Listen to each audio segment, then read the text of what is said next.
श्री गणेशाय नमः। श्री सरस्वत्यै नमो नमः। श्री सद्गुरुचरणकमलेभ्यो नमः। श्रीमद्हंससमारम्भां श्रीशनकादिकमध्यमाम् अस्मदाचार्यपर्यन्तां वन्दे गुरुपरम्पराम्। वंशीं विभूषितकरानवनीरदावाद्पीताम्बरादरुढबिम्बफलादरोष्टात् पूर्णेन्दुसुन्दरमुखान्दरविन्द्रनेत्रात् कृष्णान् परं किमपि तत्त्वमहं न जाने। कृष्णात् परं किमपि तत्त्वमहं न जाने। कान्तिसितां मृषति निन्दितशारदिन्दो यत्रैकतो विलसितामसिताङ्गशोभाम्। वृन्दावने विकृतया मुनशाङ्गसङ्घं राधा मुकुन्दयुगलं तदहं नमामि। नारायणं नमस्कृत्य नरं चैव नरोत्तमं देवीं सरस्वतीं व्यासं ततो जयमुदीरयेत्। राधा भक्तिहरिर्ज्ञानं ताभ्यां या च समन्विता तां श्रीभागवती वार्ता वन्दे युगलरूपिणीम्। कृष्णाय वासुदेवाय हरये परमात्मने प्रणतः क्लेशनाशाय गोविन्दाय नमो नमः। कृष्णाय वासुदेवाय देवकी नन्दनाय च नन्दगोपकुमाराय गोविन्दाय नमो नमः। गोविन्दाय नमो नमः।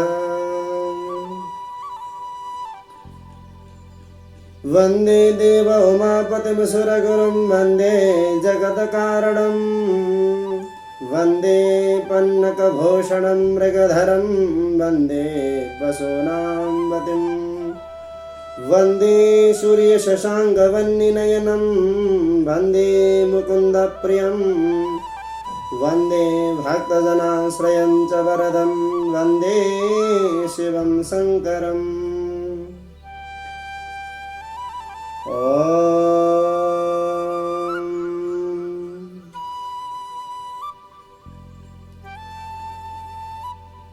अकारण वरुणालयः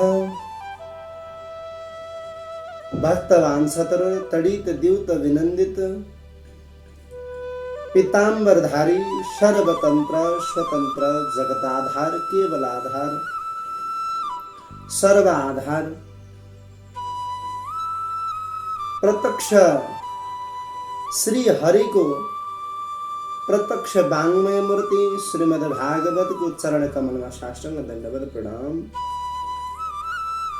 यज्ञ में विराजमान हुनुभएका सबै देवी देवताहरूलाई प्रणाम साष्टांग दंडवत। हाम्रा यस यज्ञका गणेश गुरुजो उपवाचे गुरुजो वरणी भएर बसिरहनु भएका सबै गुरुहरू र हाम्रा यस सप्ताहलाई आयोजना गर्नुहुने खनाल परिवारकी ममता मैयामा सावित्री माताजीलाई विशेष सम्मान। उहाँहरूका सपरिवारलाई र भक्तजनहरूलाई पनि आज हामी यस पुण्य घडीमा छौँ। यो पुण्य श्रीमद् भागवत श्रवण गर्नको निमित्त आज हामीले सप्ताहमा आयोजना गर्नुभयो। आज आमा ममतामयी आमाले ओहो साह्रै सप्ताह गर्न मन थियो भन्नुभएको थियो। माताजीले आज पुरा भयो। माताजीको आज हामी पोखरा को कता बिरौटामा छौँ। अत्यन्त यो पुण्य घडीमा हामी सबैजना उपलब्ध छौँ, उपस्थिति छौँ। श्रीमद् भागवत श्रवण गर्न त्यत्तिकै सम्भव कहाँ पाइन्छ र? श्रीमद् भागवत श्रवण गर्नको निमित्त, श्रवण गर्न पाउनुको निमित्त जन्म जन्मान्तरको उदय भइसकेपछि मात्रै हामीले भागवत श्रवण गर्न पाइने। भागवत भनेको के छ त? सर्वप्रथम त हामीले त्यही जान्नु पर्यो। खास भागवतमा के बसेको रहेछ त्यस्तो सुन्नाले हामीले कसरी हामी उद्धार हुने रहेछौँ। देख्दा त सबै 18 पुराणमा सबै पुराणहरू एकै हुन् जस्तो लाग्छ। सबै पुस्तक उस्तै हुन्, तर सबै शास्त्रको सार 17वटा पुराणहरूको शास्त्रको सार श्रीमद् भागवत हो। त्यो भागवतमा के लेखिएको रहेछ त्यस्तो श्रवण गरेर हामी कसरी मुक्ति हुने रहेछौँ भन्ने मनमा जिज्ञासा पनि लाग्छ कतिलाई। ओहो गुरु आएर के भने यताउति भनेर गए, केही बुझेन गुरु। कसैले आउनुभयो, सबैजना सुन्न बस्नुहुन्छ अनि एकछिनपछि उठेर जानुहुन्छ। त्यहाँ त भागवत लगाएका थिए अरे नि, गएथ्यो अरे, के सुनेर आयो त नि भनेर कसैले सोध्नुभयो भने जान त गएको थिएँ के अरे म, खै के भन्नुभयो म त खासै बुझिनँ भन्यो भने अर्थ रहन्छ रहँदैन। केही न केही बताउनु पर्यो। भागवत भनेको के छ भन्ने कुरो बताउनु पर्यो कि परेन? परेन। त्यस्तै चाहिँ हामीले भागवत श्रवण गर्न त पुग्यौँ है माताजी। हामी भागवत श्रवण गर्न त आयौँ, तर के रहेछ एउटा त केही न केही बुझेर मात्रै जानुपर्छ।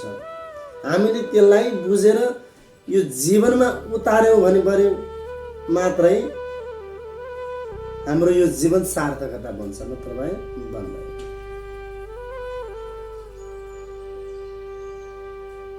दैनिकी भगवानको पूजा आराधना गर्नु, दैनिकी भगवानको आरती धूप बत्ती आरती गर्नु, भगवानलाई नैवेद्य लगाएर खानु गर्नुपर्छ। हामी अहिले त हामी अत्यन्त बिजी छौँ है। बिहान अफिस गयो, बेलुका आयो, थकै लागेको हुन्छ, खाएर सुत्यो, बिहान उठ्यो फेरि गयो, केही फुर्सदै छैन, के गर्ने है? त्यस्तो अवस्था हुनु भएन। भगवानलाई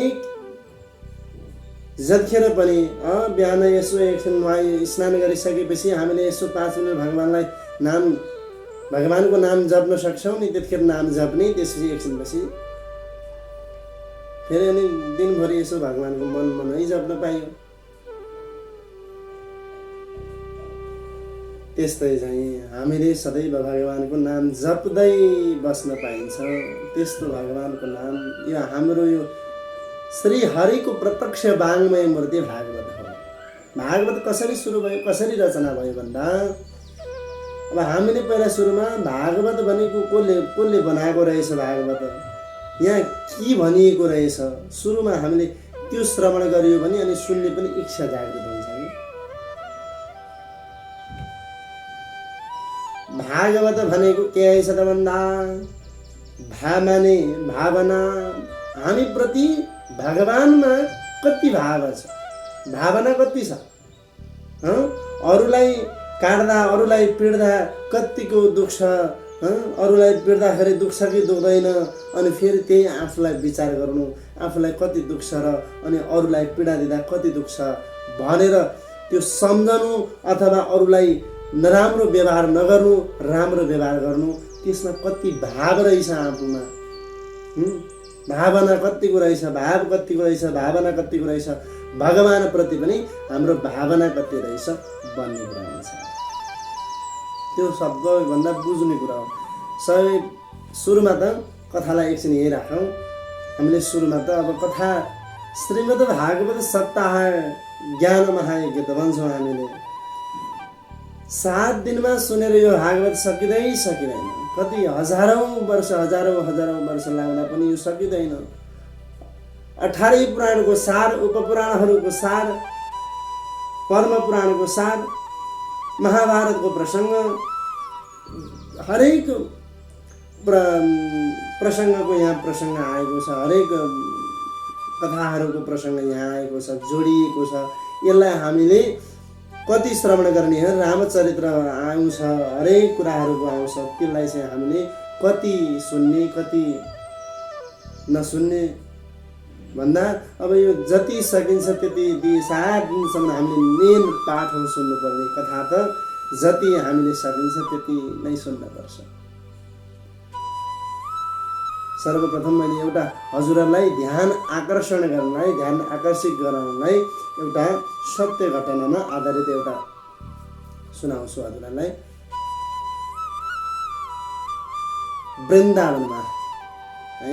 वृन्दावनमा सत्य आधारित भएको वृन्दावनमा एउटी आमा बस्नुहुन्थ्यो। अनि अब जस्तै म आएँ यहाँ, जस्तै अब एकजना गुरु जानुभयो अरे, एउटा ठाउँमा कथा गर्न जानुभयो अरे, अनि आमा त्यहीँ जानुभयो अरे, यसो कथा सुन्न जानुभएको त अगाडिपट्टि शालिग्राम भगवान राख्नुभएको अथवा मूर्ति लड्डु गोपाल राख्नुभएको त्यस्तै देख्नुभएछ। आमाले देख्नुभयो।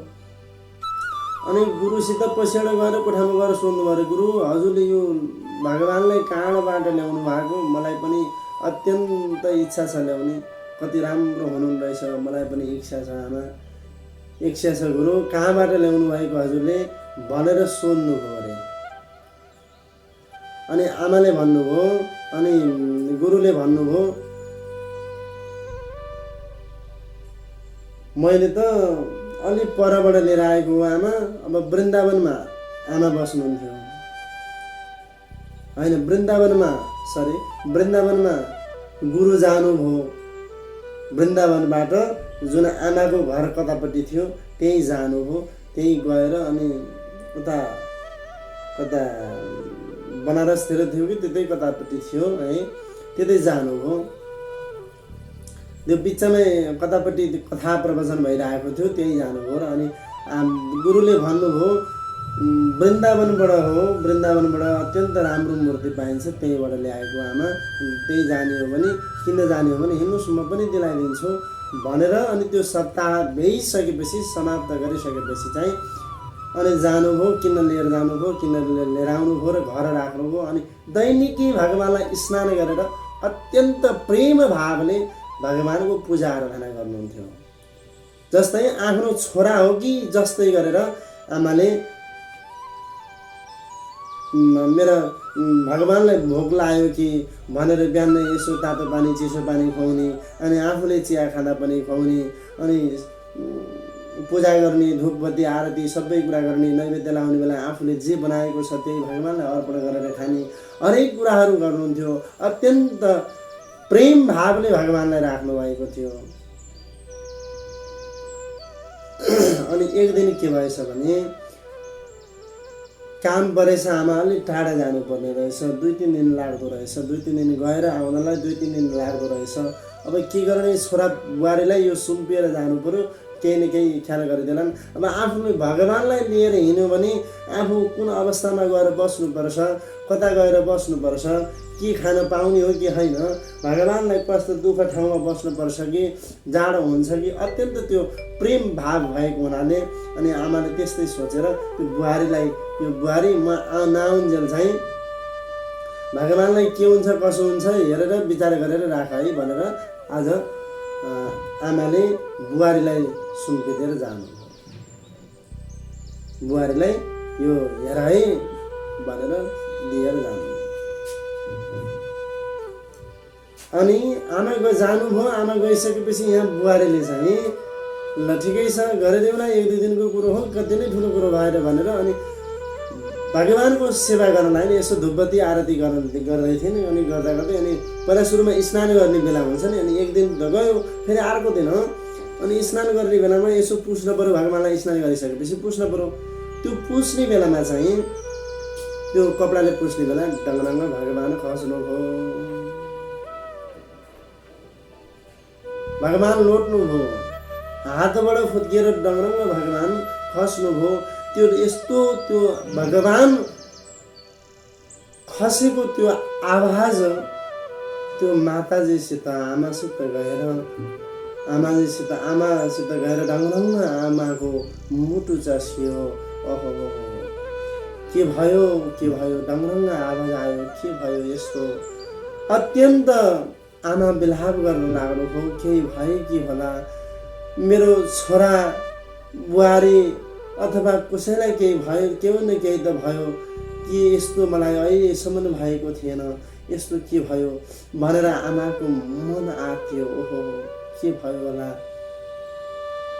भनेर आमा आत्तिँदै आज घर फर्कनु भयो। उताबाट यता बुहारीले केही भएको छैन भनेर यताउति हेर्छिन्, अनि केही देख्दिनन्, अनि राखेर फुलसुल चढाएर गरिन्।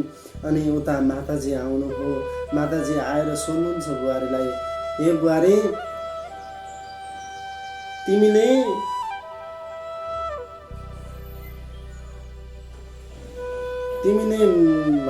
तिमी ठिकै छौ? तिमी छोरा बुहारी ठिकै छौ नि? ठिकै छौ आमा।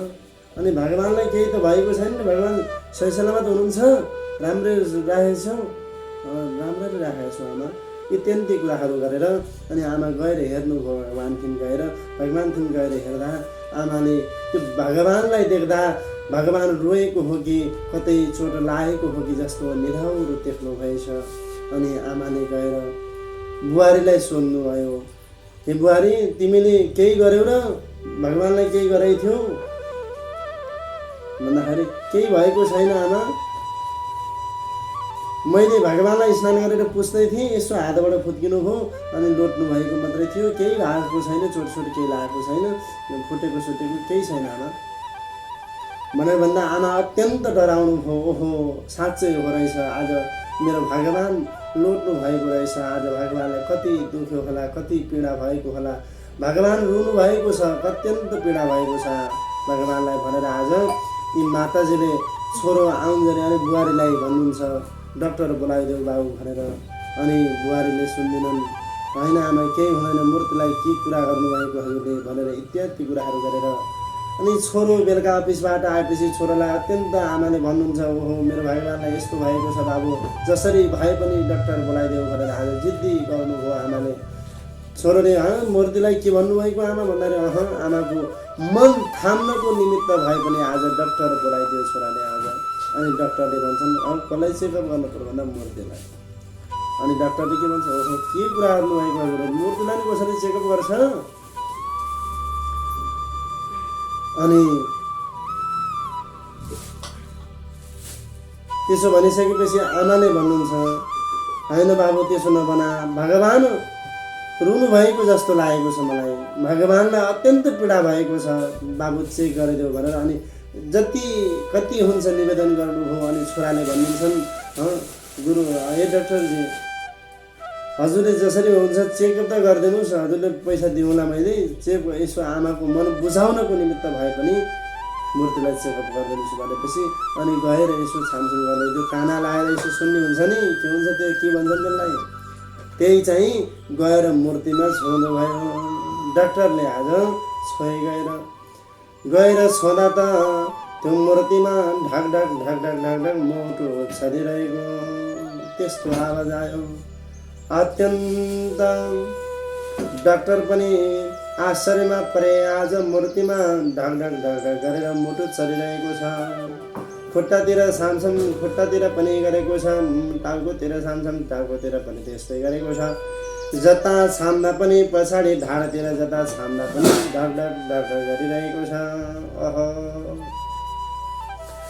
अनि डाक्टरले बिलाप गर्दै भन्छन्, आमा आज मैले भगवान हुनुहुन्न भनेको थिएँ, आजसम्म मैले आज भगवान पाएँ आमा, आज त मूर्तिलाई चेक गर्दा मूर्तिमा सास छामा भगवान प्रत्यक्ष यहीँ हुनुहुँदैछ भनेर आज भगवानलाई साष्टाङ्ग दण्डवत प्रणाम गरेर आज भगवानको यसो दबाई पानी के हो गर्न पर्ने त्यो कुरा गरिदिएँ र अनि डाक्टरले आज मैले भगवानलाई विश्वास गरेँ, भगवान हुनुहुन्छ भन्ने विश्वास गरेँ होइन भनेर आज डाक्टरले पनि ठुलो एउटा मन्दिर बनाएर राखेका छन्। त्यो अहिले पनि छन् वृन्दावनमा जाने हो भने त्यो अहिले पनि मन्दिर बनाएका डाक्टरले बनाएको मन्दिर अहिले पनि छ। त्यो भाव त्यो माताजीले गर्नुभएको भावना हामीले गर्न सक्छौँ कि सक्दैनौँ। त्यस्तै भगवानप्रति विश्वास गरियो भने, भगवानप्रति हाम्रो जुन आस्था रह्यो भने अनि भगवानले पनि हामीलाई दर्शन दिइबक्सनुहुन्छ। भगवान पनि भक्तको रक्षा गर्नको निमित्त भगवान जतिखेर पनि तत्पर भइबक्सनुहुन्छ। त्यही भएर सबैजनाले भगवानलाई भावपूर्वक भगवानको भक्ति गर्नु, कथा सुन्न आउँदा एक चित्त भएर जति सुन्न सकिन्छ, घरमा काम त होला तर अलिकति भए पनि सुन्न पर्यो। त्यो सुन्नलाई जति सकिन्छ त्यति सुन्नु है, जति सकिन्छ आफूले त्यति सुन्नु, नत्र भए भजन कीर्तनमा रमाउनु, भजन कीर्तन गाउनु, हरेक कुराहरू गर्न मिल्छ। भगवानको नाम जप्नु इत्यादि कुराहरू गर्दा ठिक हुन्छ। अनि अब हामीले भागवत भनेको के रहेछ भन्ने कुरा भन्नु पर्यो है। भागवत भनेको के रहेछ त?